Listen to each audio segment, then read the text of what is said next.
Гледаме поредното включване от крайните махали, засягащо една от най-наболелите теми – токо. Цялата махала крадат ток. Нема шо да ядеме, шо да правиме. Кражба колко може и това е. Колко за колко? Кражба колко може и това е.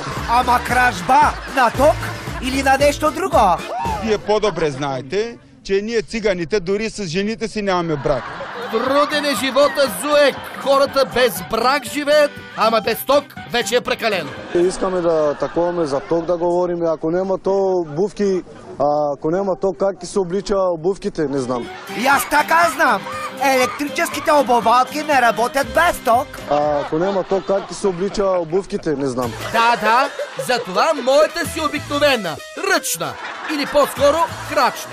Еми как ги се учат? Като нема ток, като нема дек да работиме, да ги поддържиме тия деца. Трудно е. Като няма къде да го включиш това дете, да му се изправи много хубаво косата, как се възпитава без ток? Слушай, госпожа, нямаме ток, защото сега е много световна криза. Нека да намаля тока, за да не крадеме.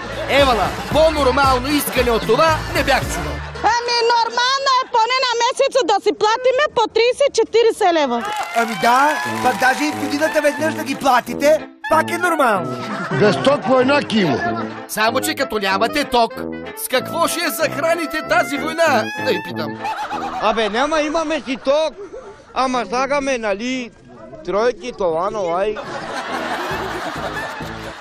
Сега така както ме гледаш, прилича ли аз отивам по контейнерите? Ай, кажи. Значи така като те гледам, ти си готова, мисис България. Значи това Анита Мейждър пасти да.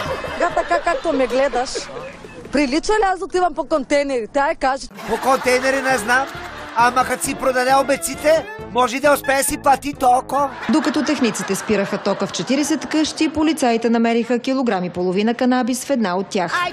Ей, с толкова трева, всеки сам ще си свети от щастие. Не му трябва ток, не му трябва парно. Само огънче може да поиска. Или направо си открадне. Кражба колко може и това е.